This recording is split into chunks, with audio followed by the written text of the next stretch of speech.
Ambassador Taewon walked through the halls of New Crucible Station once more. But this time the atmosphere was different. No one stared at him with curiosity or hostility. Instead, they moved aside, giving him respectful space. Some even bowed their heads as he passed. The war had lasted only 6 months. 6 months of humanity demonstrating that the old legends were not exaggerations. 6 months of the Concordat learning what it meant to face a species that had perfected warfare and then chosen to stop. The council chamber was full when Taewon entered. Every species in the galaxy had sent representatives. They wanted to witness history. They wanted to see what demands the victorious humans would make. Kyung-soo sat on his throne, but he looked smaller now, older. His scales had dulled, and his eyes showed defeat. Beside him sat Vex Corum, promoted to general after Thex Ural's death. The young officer watched the humans with a mix of respect and wariness. Ambassador Taewon, Kyung-soo said formally, you return to this chamber as the representative of the victorious power. What are humanity's terms? Taewon stood alone in the center of the chamber, just as he had months before. But now he spoke with the weight of proven strength behind his words. High Chancellor, honored council, members of the galactic community. Humanity's terms are simple. He paused, letting the silence build. We want what we asked for in the beginning. To be recognized as equals, to trade freely, to share knowledge, to build friendships. Confused murmurs rippled through the chamber. That is all? One representative asked. No territory? No tribute? No demands for reparations beyond those already agreed upon for the victims' families. That is all, Taewon confirmed. We did not return to the stars to conquer. We returned to rejoin the community we left so long ago. The war was not our choice. We fought only to prove we would not be treated as lesser beings. Kyung-soo leaned forward. You could demand anything. We could not stop you. Why ask for so little? Because we remember what happens when the strong dominate the weak, Taewon said quietly. We remember the War of Terra when we nearly destroyed ourselves. We learned that lesson in blood and fire. We will not become the thing we fought against. He pulled up holographic displays showing destroyed Concordat ships, floating debris fields, disabled stations. We have proven we can destroy. Now we want to prove we can build. Humanity offers to share defensive technology with all species, not as payment, not as manipulation, but as partnership. Why would you do this? Vex Corum asked, speaking for the first time. We attacked you. We killed your people. Yes, Taewon agreed. And you paid for that mistake. But holding on to anger forever does not bring back the dead. It only creates more dead. He looked around the chamber. We are tired. We are tired of fighting. We are tired of being feared. We want something different. We want to be part of something larger than war. The vote was unanimous. Humanity would take a seat on the Galactic Council. Earth would no longer be a restricted zone, though it would remain protected. Trade agreements were signed. Technology exchange programs were established. And most importantly, all species agreed to create the Institute of Interspecies Understanding, dedicated to preventing future conflicts. Dr. Ha-Rin was chosen to lead the institute. She stood in the new building on New Crucible, surrounded by artifacts from 100 worlds. Human ruins, alien monuments, evidence of civilizations that rose and fell. We must remember, she told her diverse staff on their first day. Remember the mistakes. Remember the costs. Remember what we can do to each other when we forget we are all just people trying to survive. Among her staff was Vex Corum. He had resigned from the military and asked to study at the institute. I need to understand, he told Ha-Rin. I need to know why I followed orders without questioning. Why I believed humans were threats when we were the ones attacking. That understanding is the beginning of wisdom, Ha-Rin said gently. On Mars, Sungmin returned from the war a different person. He was 20 years old but felt 40. He had destroyed hundreds of ships, disabled thousands of weapons. He had saved lives and ended lives. The weight of it crushed him some nights, but Captain Dae-hyun, who had retired to teach at the military academy, helped him find purpose. You think you are broken, Dae-hyun told him. But you are not. You are learning the cost of what we can do. That knowledge makes you more careful, more thoughtful. That makes you a better person. I do not feel better, Sungmin admitted.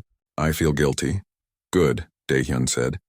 The day you stop feeling guilty for taking lives, even in war, is the day you become dangerous. Hold on to that guilt. Let it guide you to prevent future wars. Sungmin eventually became an instructor, teaching new pilots not just how to fight but when not to fight. His students learned that the greatest victories were the battles they prevented. Dr. Ina's hospital became the first truly interspecies medical facility in the galaxy. She treated patients from dozens of species, learning their biology, sharing human medical knowledge. One of her most frequent visitors was a Vorn soldier she had treated after the Battle of Crimson Nebula. "Why do you keep coming back?" she asked him one day. "Because you saved my life when you had no reason to," he said. "Because I need to understand how a species that can wage war so effectively can also be so gentle." "We are not gentle," Ina corrected. "We are just trying to be better than our worst impulses.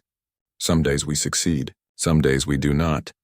Minister Bora did not live to see the 10th anniversary of the war's end. She died peacefully in her sleep, content that she had steered humanity through its greatest crisis since the plague. Her last words, recorded in her personal journal, were simple. "We did not become monsters. We remembered who we wanted to be." Admiral Subin remained in command of Earth's defense forces, but her role changed. Instead of preparing for war, she now coordinated with other species to respond to threats to the entire galaxy. Pirates, rogue AI, natural disasters. The human fleet became protectors, not conquerors, but she also oversaw the vault, deep in a hidden location, guarded by both human and council security. The most dangerous weapons humanity had created were locked away. Subin held one of 2 keys needed to open it. A council representative held the other. "Will we ever need to use these again?" the council representative asked her once. "I hope not," Subin said, "but we keep them as a reminder of what we can do, of what we choose not to do." Young Jay's war chronicles were published in every language in the galaxy. They became required reading in schools across thousands of worlds. He had documented everything: the battles, the deaths, the heroism, the mistakes. He had not hidden humanity's brutality or glorified their mercy. He had simply told the truth. In the introduction, he wrote, "This is not a story about humans being better than other species. It is a story about humans being terrifyingly good at one thing, war, and choosing to be good at something else instead. It is a story about species that can destroy each other, choosing to understand each other. It is not a happy story. War stories never are, but it is a hopeful one." On the 10th anniversary of the war's end, a memorial was unveiled on New Crucible. It was a simple structure, a wall of black stone carved with names. Every human who died in the war was listed. Every concordate soldier, every civilian caught in the crossfire. 30,000 names in total. Representatives from every species in the galaxy gathered for the ceremony. Kyungsu, old and frail now, stood beside Taewon. The former enemies had become unlikely friends in the years after the war. "I think about that day often," Kyungsu said quietly. "When I ordered the attack on your colony ship, I thought I was protecting my people. I was only protecting my pride." "We all make mistakes," Taewon said. "The question is what we do after." "I stepped down from power. I spent years trying to make amends, but it does not bring back the dead?" "No," Taewon agreed, "but it makes the living safer." "That is something." They stood together in silence, reading names. Human names, Vorn names, Sivari names, all equal in death, all mourned equally. Young Jay, now gray-haired and bent with age, gave the memorial address. His voice was quiet but clear. 10 years ago, the galaxy woke up to an impossible truth. Humans were real. The legends had returned, and we came not as the saviors some hoped for, nor as the conquerors some feared. We came as we always were, flawed beings trying to do better. He gestured to the memorial wall. These names represent the cost of forgetting that lesson. The cost of pride. The cost of fear. The cost of assuming that strength gives you the right to dominate. But they also represent something else. They represent the price we paid to remember who we are. Not gods, not monsters, just people. People capable of terrible things and beautiful things. People who can wage war with frightening efficiency and choose peace with equal determination. The galaxy feared our return. Perhaps they still fear us, but now they also know that we can be trusted, not because we are saints, but because we understand the cost of violence, because we remember what happens when the strong forget mercy, because we choose every day to be better than our worst capabilities. We are human. We are flawed. We make mistakes. We hurt each other and ourselves, but we are trying, And perhaps that is the most important thing any species can do. Keep trying. Keep learning. Keep choosing to build instead of destroy. The council chamber fell silent as heavy footsteps echoed from the corridor. Every Velthari in the room turned toward the sound. Even the guards straightened their posture. Taesung watched as the massive doors opened. A Velthari entered who made all the others look small. He stood nearly 10 feet tall. His scales were deep crimson, darker than blood, polished until they gleamed. Scars covered his body, hundreds of them, each one a story of survival. His muscles moved like machinery under his armored skin. His eyes were pale yellow, cold and calculating. He wore simple clothing, just a leather vest and pants, but he needed no decoration. His presence filled the room like thunder fills the sky. The council members all bowed their heads. Even Elder Hyunwoo showed respect. "Carvex," Hyunwoo said. "We did not expect you back so soon." "The rebellion on the colony world is finished," Carvex said. His voice was deep and controlled, not loud but impossible to ignore. "The rebels surrendered when their leader fell. I offered them a choice. Join us properly or face judgment. Most chose wisely." "You handled an entire rebellion alone?" Bora asked. "I had soldiers with me," Carvex said. "But yes, I handled it." He spoke without pride or boasting, just stating facts. His eyes swept the chamber and stopped on the cage holding Taesung. "What is this?" "A creature that fell from the sky," Hyunwoo explained. "It calls itself human. We are deciding what to do with it." Carvex walked closer. His footsteps were surprisingly quiet for someone so large. He stopped in front of the cage and stared down at Taesung. Taesung stared back, refusing to look away. He had learned long ago that predators respected eye contact. Looking away meant weakness. "Human," Carvex said slowly, tasting the word. "I have traveled to many worlds, conquered many species, but I have never seen one of you. We are far from here," Taesung said. "Our territory is in a different part of the galaxy. You are very small."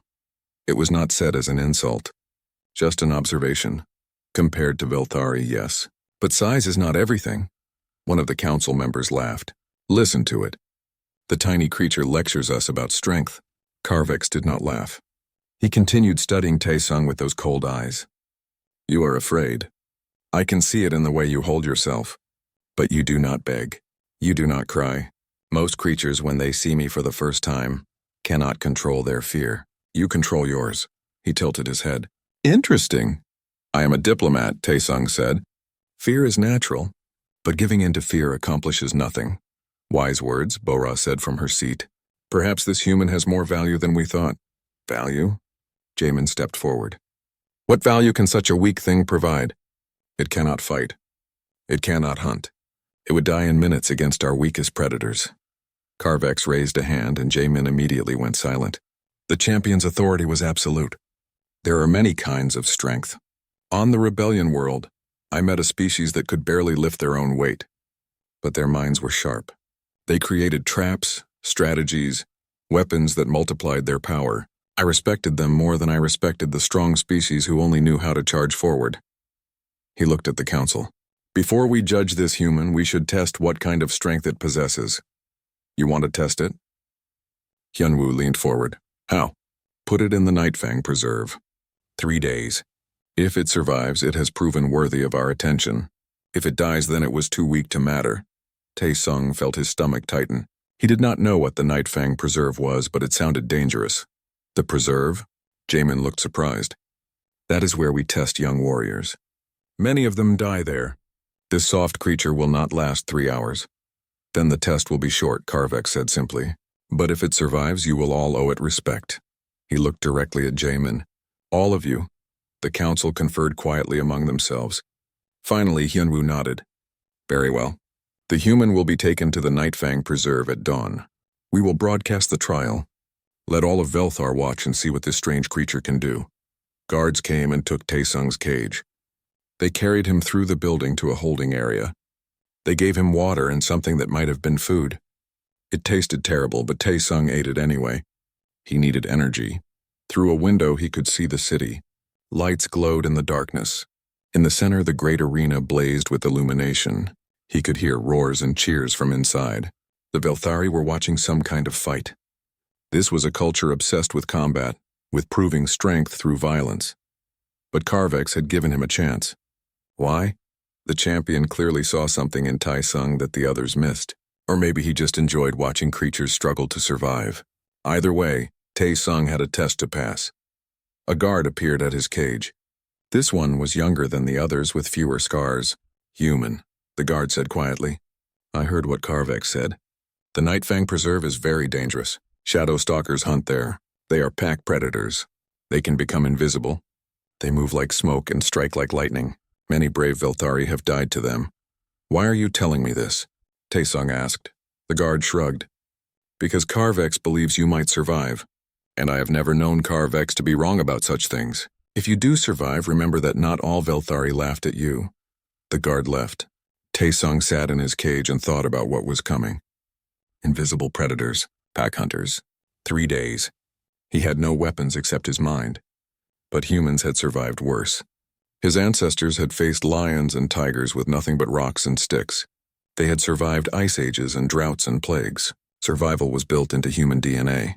Dawn came too quickly. Guards arrived and opened his cage. They gave him a simple knife, barely longer than his hand. They gave him a water container that held maybe 2 days' worth. And they gave him a small device with a red button. This is your surrender beacon, one guard explained. Press it and we will come get you. But if you press it, you admit defeat. You will be expelled from our world in shame. Understood, Taesung said. They loaded him into a vehicle and drove out of the city. The preserve was an hour away, a massive area of wilderness surrounded by high fences. The fences were not to keep things out. They were to keep the predators in. The vehicle stopped at the entrance. Guards opened the back and motioned for Taesung to get out.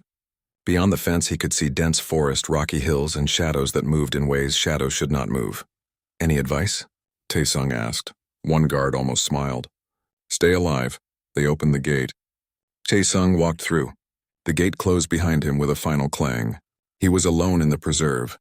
He heard a voice from a speaker mounted on the fence. The trial begins now. The human has 3 days to survive. All of Velthar is watching.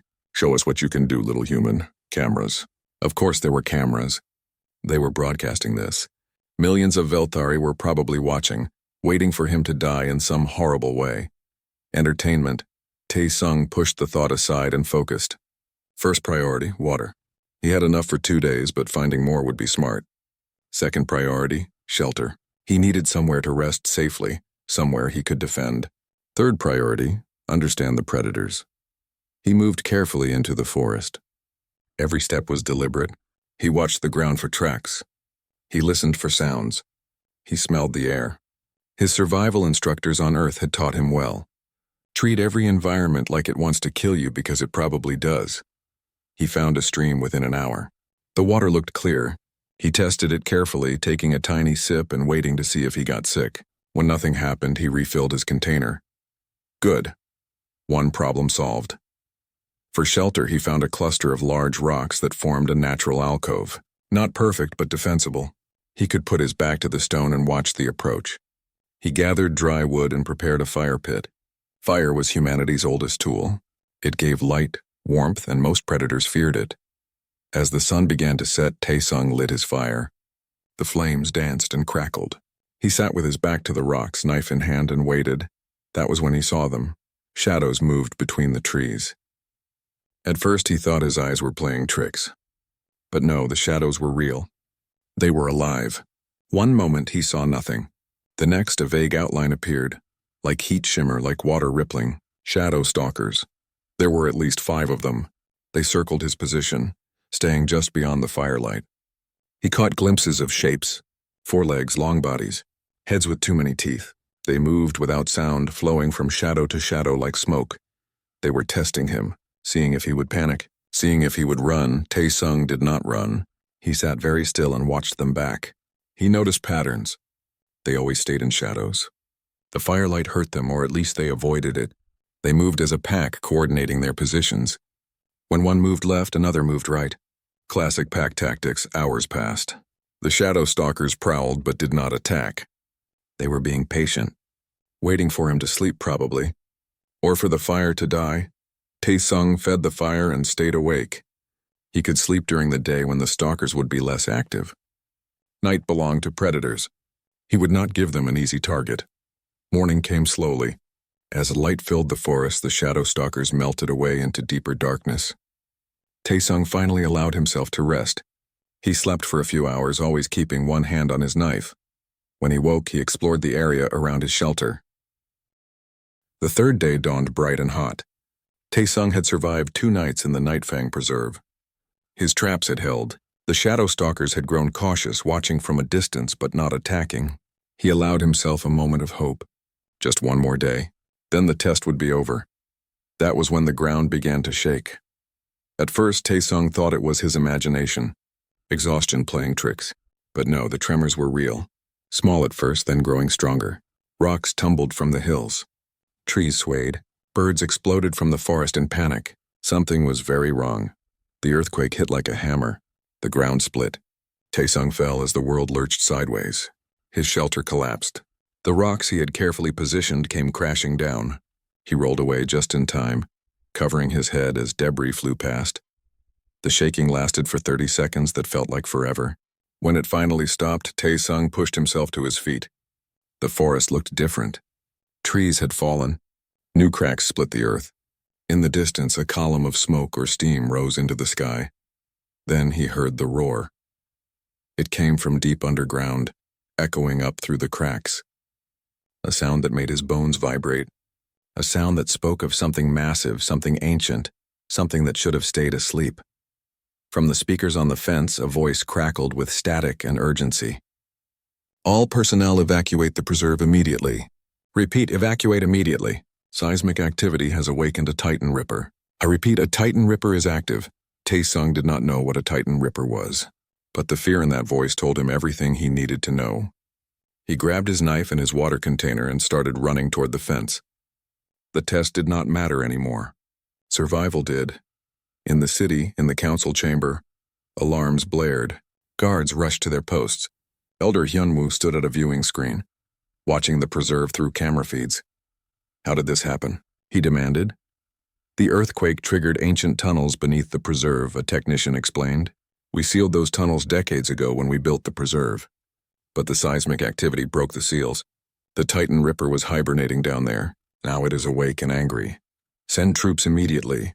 Extract the human.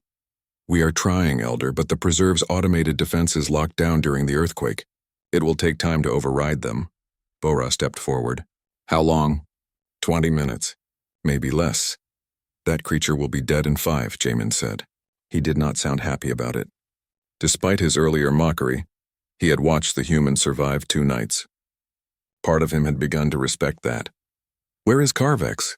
Hyunwoo asked. He left for the preserve the moment the earthquake hit, Bora said. He took a combat shuttle. In the sky above the preserve, Carvex piloted his shuttle with expert precision. He had been watching the trial from his quarters. When the earthquake struck, he knew immediately what it meant. The tunnels. The old warnings. The thing that lived beneath the preserve before it became a preserve. He pushed the shuttle faster. Below he could see the forest. Smoke rose from multiple points. Trees burned where the earthquake had sparked fires. And there, moving through the destruction, was something huge. The Titan Ripper stood as tall as a building. Its body was covered in thick plates of natural armor like layered stone. 6 massive legs supported its weight. Its head was a nightmare of horns and teeth. Its eyes glowed red with ancient fury. It moved with surprising speed for something so large, tearing through trees like they were grass. Carvex spotted movement. The human. Running. Smart. The creature ran toward the fence, taking cover behind fallen trees and rocks. But the Titan Ripper had seen him too. Something about the human's movement attracted its attention. Perhaps it saw the human as the cause of its rude awakening. The Titan Ripper turned and charged. Taesung heard it coming. He looked back and immediately understood he could not outrun it. The thing was too fast, too powerful. It smashed through everything in its path. In seconds it would be on him. He dove into a narrow ravine, the same ravine where the shadow stalkers had once cornered prey. The Titan Ripper was too large to follow. It roared in frustration, circling the ravine, looking for a way down. Above, Carvex saw the situation. The human had bought himself seconds, maybe a minute. But the Ripper would find a way. He brought his shuttle down fast, planning to extract the human directly. Then the Titan Ripper's tail smashed into the shuttle. Carvex never saw it coming. The tail moved like a whip, faster than something that size should move. It caught the shuttle's engines. Alarms screamed. The shuttle spun out of control. Carvex fought the controls, but it was no use. The shuttle crashed into the forest 100 yards from the ravine. The impact was brutal.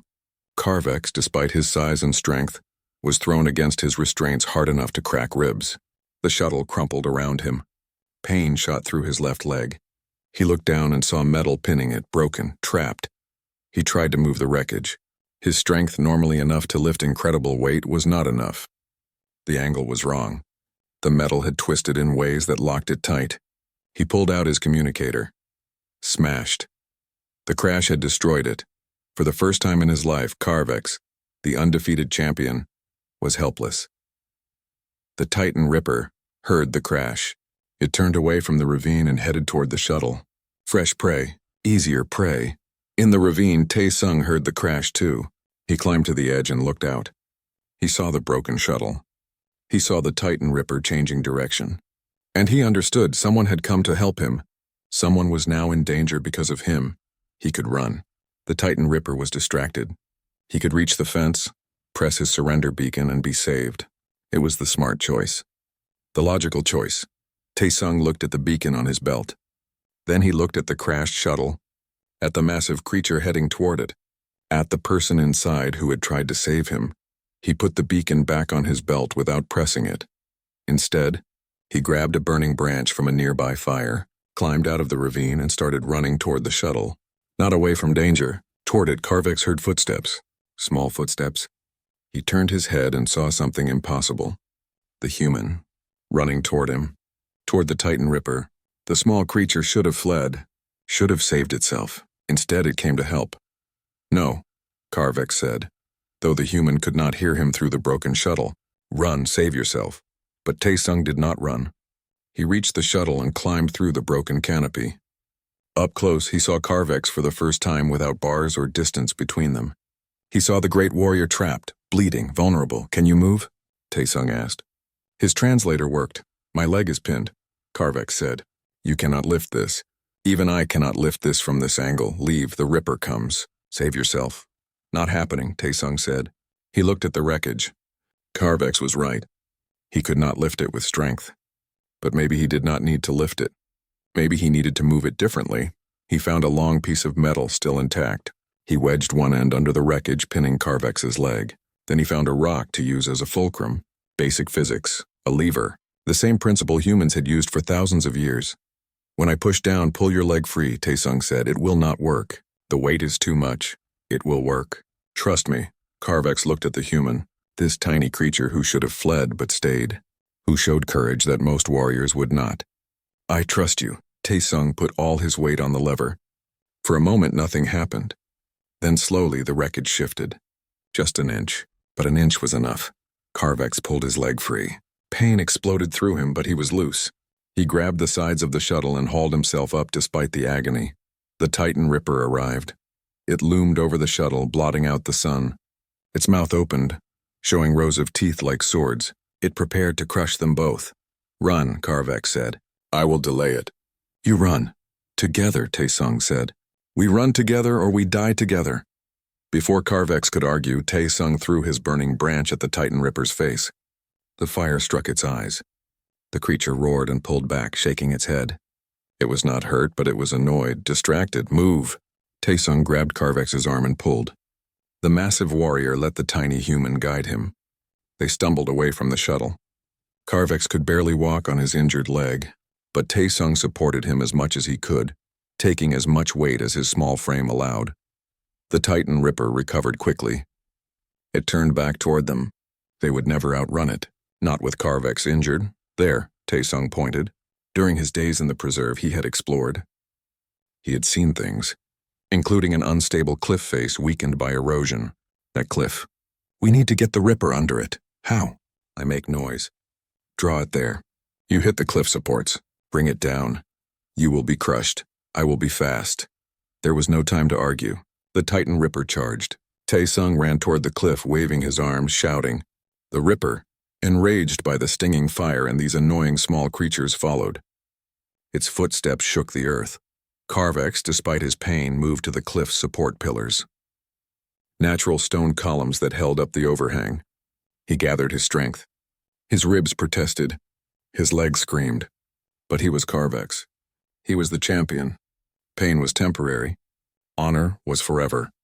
Tae-sung led the Ripper directly under the overhang. At the last second, he dove into a narrow gap between rocks. The medical center hummed with activity. Tae-sung sat on a bed designed for someone 3 times his size, his legs dangling over the edge. A Velthari doctor examined his minor cuts and bruises. Nothing serious. Humans were fragile, but they healed. In the next room, they treated Carvex. Broken ribs, a fractured leg, severe bruising. The injuries would have killed a lesser being. For Carvex, they were inconvenient. He would recover fully within weeks. But the news of what happened had already spread across Velthar like wildfire. The broadcast had captured everything. Millions had watched. They saw the earthquake, they saw the Titan Ripper awaken, they saw Carvex crash, and they saw the tiny human, who everyone expected to run, instead risk his life to save their champion. The city was in chaos. Some celebrated. The human had proven himself worthy through courage and cleverness. Others were furious. How dare a soft-skinned creature claim equality with a Velthari warrior? In the council chamber, the debate raged. "This is madness," Jaemin said, though his voice held less certainty than before. "One act of bravery does not make the human our equal. Carvex was injured. He was not thinking clearly. We should not honor this blood brother vow." "You dare question Carvex?" Bora's voice was sharp. "He who has never been defeated? He who has brought glory to our people for decades? If he says the human is worthy, who are we to disagree?" "I question nothing," Jaemin said quickly. Even he would not openly challenge Carvex. "I simply point out that traditions must be maintained.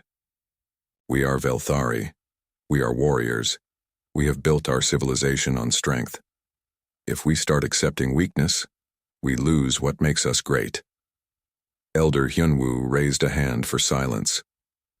"The law is clear. Carvex has the right to name a blood brother. No one, not even this council, can overturn it. The human called Tae-sung is now under Carvex's protection. To harm him is to harm Carvex himself." "But what do we do with him?" another council member asked. "We cannot simply let him live among us. He is too different." "He came seeking diplomatic relations," Bora reminded them. "Perhaps we should actually consider what he offers. His people clearly have different knowledge than us, different ways of solving problems, the way he used simple physics to free Carvex, the way he collapsed the cliff.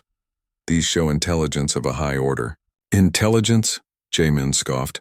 "What use is intelligence in battle?" "Every use," a new voice said. Everyone turned. Carvex stood in the doorway, leaning on a support brace for his leg. He should have been resting, but he had heard the debate and came despite the pain. "Carvex," Hyunwoo stood. "You should not be walking." "I am fine." Carvex limped into the chamber. "I heard the discussion. You ask what use intelligence is in battle. Let me tell you. On the colony world, I fought rebels who used old Velthari tactics. They charged. They roared. They tried to overpower through strength. I defeated them easily. But the leader, he was different. He set traps. He used terrain. He made me work for the victory. Intelligence makes strength more effective. Without intelligence, strength is just hitting things until they break." He looked around the chamber. "The human used no strength against the Titan Ripper, yet the Ripper is buried under a mountain. How? Intelligence, strategy, understanding of physics and nature. These are weapons as powerful as any claw or fang." The council members shifted uncomfortably. Carvex rarely spoke in council. When he did, people listened. "I propose," Bora said, "that we grant the human full diplomatic status. Let him stay. Let him teach us his ways while we teach him ours. Let us learn if cooperation between our species is possible." "I second this," Carvex said immediately. Hyunwoo looked around the chamber. Most council members nodded. Only Jaemin and 2 others looked opposed. "Very well, The human Taesung is granted diplomatic status. He may stay in the capital. He may move freely. Carvex, you will be responsible for him. I accept this responsibility, Carvex said. Over the following weeks, Taesung recovered fully and began his new life on Velthar. Carvex gave him quarters near his own in the warrior district. The rooms were too large, the furniture too big, but Taesung adapted. Humans were good at adapting. He and Carvex spent hours together each day. Carvex taught him about Veltari history, about their warrior codes, about their view of honor and strength. Taesung taught Carvex about human philosophy, about cooperation, about the idea that civilizations advance through building each other up rather than tearing each other down. Your people defeated predators stronger than you, Carvex said one day as they sat on a balcony overlooking the city. How? We worked together, Taesung explained. 1 human against a lion loses. 10 humans with spears against a lion win. We learned to cooperate, to share knowledge, to build tools that made us stronger than our bodies. Tools. Carvex flexed his clawed hand. We have tools, weapons, technology, but do you build them together, or does each warrior try to prove they are strongest? Carvex was silent for a long moment. You ask difficult questions, blood brother. That is my job. They trained together in the mornings. Carvex taught Taesung basic Veltari combat techniques, modified for a smaller, weaker body. Taesung would never match a Veltari in straight combat, but he learned to use leverage, to target weak points, to turn an opponent's strength against them. In return, Taesung taught Carvex human strategy games, chess go, games that required thinking many moves ahead. Carvex found he enjoyed them. They were like combat but without the blood, pure strategy. The friendship between them grew. In the city, people noticed. Some approved. Many did not.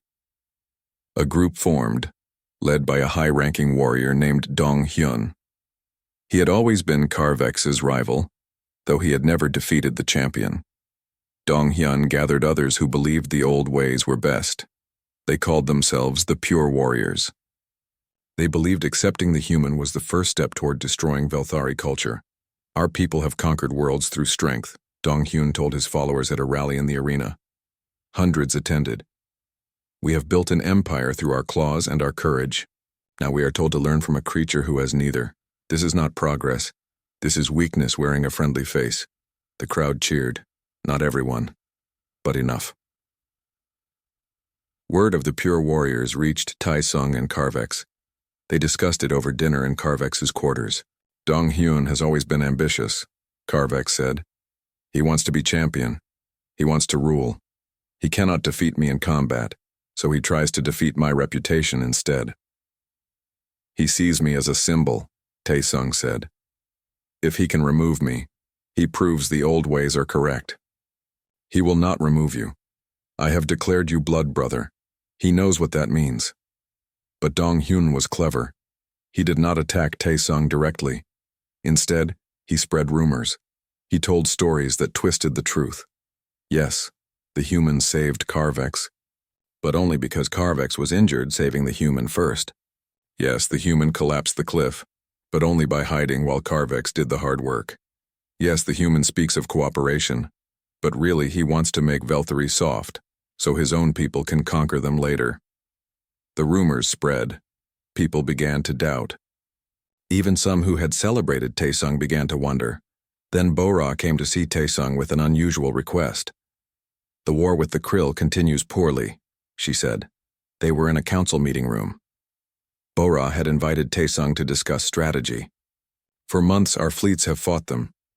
We win some battles, we lose others, but we cannot gain ground. The Krill think differently than we do. They are a hive mind. They coordinate perfectly. Our individual warriors, no matter how strong, cannot match their unity. You want advice? Taesung asked. I want a solution. You speak of cooperation, of using intelligence to multiply strength. Can you apply these ideas to war? Taesung thought carefully. Tell me about the Krill, how they fight, how they think, how they are organized, Bora explained. The Krill were an insect-like species, millions of individual units controlled by queen minds. They moved as one. They never retreated as individuals because individuals did not matter. Only the hive mattered. They rebuilt quickly after defeats because they worked together perfectly. You fight them like you fight everyone, Taesung said after listening. With direct force, ship against ship, warrior against warrior. Yes, is this wrong? It is not wrong. It is just incomplete. The Krill's strength is coordination. You cannot beat them at their own game, so you must change the game. How? Over the next hours, Taesung outlined a completely different approach to the war. Instead of attacking Krill fleets directly, disrupt their supply lines. Instead of trying to match their coordination, create chaos. Use small fast ships to strike where they are weak, then retreat before they respond. Cut off their resources. Make them defend everywhere at once. Force them to spread thin. This is... Bora searched for words. This is not how we fight. I know. That is why it will work. Bora brought the plan to the military commanders. Many rejected it immediately. Too defensive, too indirect. Where was the honor in running away? But a few commanders, those who had lost too many warriors to the Krill, agreed to try. They implemented Taesung's strategies on a small scale. One fleet, one sector. Within weeks, they achieved the first major victory against the Krill in 6 months. The news spread quickly. Suddenly, people were talking about the human's genius, about his clever strategies. The entrance to the endless depths looked like a mouth carved into the mountain.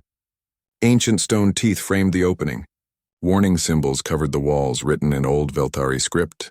Taesung could not read them, but he understood their meaning. Danger. Death. Turn back. A massive crowd gathered to watch. Thousands of Veltari filled the viewing areas. Screens were set up across the city. This was the most watched event in years. Everyone wanted to see if the human could survive. Most bet he could not. Taesung stood at the entrance in simple clothes. No armor, no weapons. The rules said competitors entered with nothing. They had to use what they found inside. Dong Hyun arrived wearing a confident smile. He was impressive even by Veltari standards. 8.5 feet tall. Muscles like coiled steel. Scales polished to shine. He had won 300 arena fights. He had conquered rebellions on colony worlds. He was everything a Veltari warrior should be. He looked at Taesung and laughed. Last chance to withdraw, little human. Admit you are not worthy. Leave our world. Save yourself the pain. I am exactly where I need to be, Taesung said calmly. Karvek stood nearby with Bora. His face was stone, but his eyes showed worry. Bora placed a hand on his arm. Have faith. The human surprised us before. He surprises everyone, Karvek said quietly. That is both his strength and what makes me fear for him. Elder Hyunwoo stepped forward to address the crowd and the competitors. The trial begins when you enter the depths. The first to reach the chamber of ascension and light the sacred flame wins. There are no other rules. You may take any path, use any method. The depths will try to kill you both. It does not care who wins. Survive if you can. Prove your worth or die trying. He looked at both competitors. Enter when ready. Dong Hyun did not hesitate. He strode into the darkness like he owned it. His footsteps echoed away into the depths. Taesung took a breath. He looked back at Karvek's one last time. His blood brother nodded once. Trust, faith, hope. Taesung walked into the darkness. The entrance tunnel sloped downward into the mountain. Emergency lights activated as they entered, providing dim illumination. The tunnel split into 2 paths after 50 yards. Taesung and Dong Hyun each took a different direction. From here, they were on their own. Taesung moved carefully. The walls were smooth stone carved with precision. The floor was level, but he trusted nothing. Ancient testing complexes always had surprises. He found the first surprise 10 minutes in. The tunnel opened into a large chamber. Metal drones hovered near the ceiling. Old security systems. As soon as Taesung stepped into the chamber, red lights activated on the drones. They dropped from the ceiling and opened fire with energy weapons. Taesung dove behind a stone pillar as plasma bolts scorched the floor where he had been standing. He counted 6 drones. They spread out surrounding his position, coordinated, programmed to kill. He had no weapons, no armor, just his mind. He studied the drones' movement patterns. They fired in sequence, giving each other cover. Advanced tactics. But they were machines. Machines followed programming. Programming meant predictability. Taesung grabbed a loose rock from the floor. When the nearest drone fired, he threw the rock at it. Not at the drone's body, at its sensor array. The rock struck true. The sensor sparked and went dark. The drone wobbled, lost orientation, and crashed into another drone. Both fell to the ground in a tangle of metal. 4 drones left. Taesung ran, using the pillars for cover. He grabbed pieces of the broken drones. A metal rod, a power cell. Simple tools, but tools nonetheless. He waited for the right moment. When 2 drones converged on his position, he jammed the metal rod into an exposed circuit on the first, and used the power cell to short-circuit the second. Both exploded in showers of sparks. The last 2 drones adapted their tactics. They stayed back, firing from different angles. Taesung could not reach them without getting hit, so he changed tactics too. He found the control panel for the room's lighting. He smashed it with a rock. Darkness fell. The drones had infrared sensors. But Taesung knew that. He had been watching for heat vents. He ran to one and stood in the cold airstream, lowering his heat signature. The drones scanned the room but could not find him.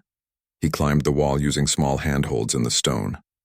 The ancient Veltari who built this place wanted to test climbing ability too. He reached the ceiling level where the drones hovered. Then he jumped, landing on one drone's back. His weight threw off its balance. It crashed. He jumped to the last drone before it could react and ripped out its power core with his bare hands. The chamber went silent, except for his breathing. Taesung allowed himself a moment to rest. Then he continued deeper. In a different part of the complex, Dong-hyun faced the same chamber. He approached it differently.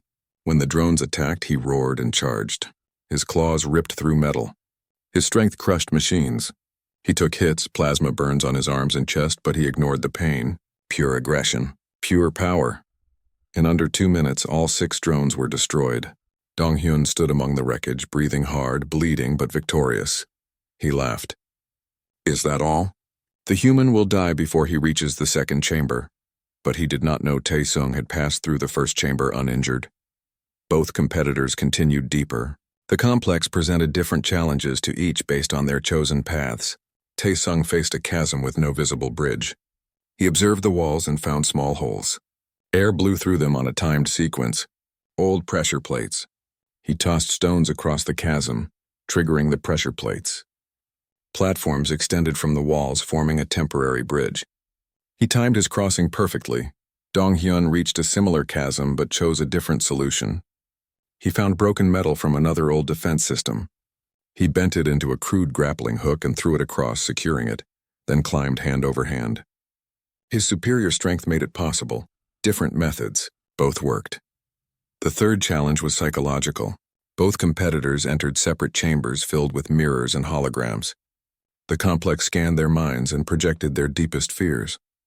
Dong-hyun saw himself old and weak, unable to fight, mocked by younger warriors, forgotten by history, his life meaningless. The visions were so real he attacked them, smashing mirrors, roaring in fury.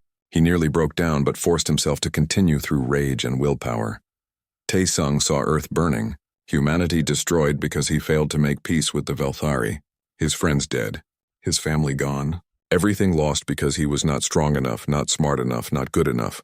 The visions crushed him with guilt and failure, but then he stopped. He looked at the visions and spoke to them. You are not real. You are my fear. Fear is natural, but fear does not control me. He walked through the visions without fighting them, accepting them, understanding that fear was just another obstacle to overcome. The visions faded. He continued on. By now, both competitors had been in the complex for hours. Exhaustion crept in, hunger, thirst, pain from injuries, but neither would quit. They reached the puzzle room at nearly the same time, though from different entrances. A massive door blocked the path forward. Ancient Velthari glyphs covered it. Dong-hyun arrived first. He read the glyphs. What defeats the strong without striking? What conquers the mighty without moving? What builds empires that force cannot? He tried to answer. Surprise? No poison?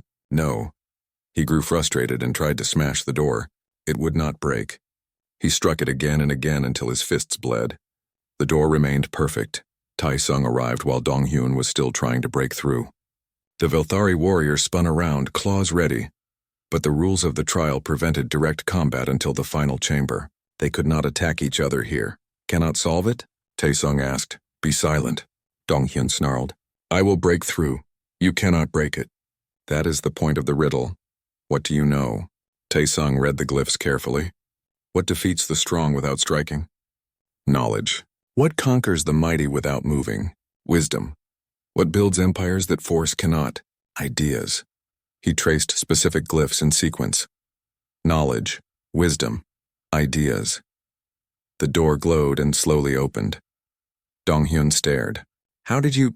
I understood what the riddle asked. Physical force was never the answer. Tai-sung went through. Dong-hyun followed, his confidence shaken for the first time. They reached the final chamber together. The Chamber of Ascension. It was enormous, circular, with a high domed ceiling. In the center stood a tall pillar. At the top burned the sacred flame, waiting to be claimed. But the floor between the entrance and the pillar was covered in tiles. Pressure-sensitive tiles. One wrong step would trigger deadly energy beams from the walls. Dong-hyun and Tai-sung entered from opposite sides. They saw each other across the deadly floor. This was it, the end. Whoever reached the flame first would win. Finally, Dong-hyun said, no more tricks, no more puzzles, just you and me in the flame. He started forward, choosing tiles at random, relying on his speed to outrun the traps. Immediately, tiles lit up red. Energy beams shot from the walls. Dong-hyun dodged the first ones, but the third caught his leg. He roared in pain but continued forward. More beams, more pain. He was halfway to the pillar when a section of floor collapsed beneath him.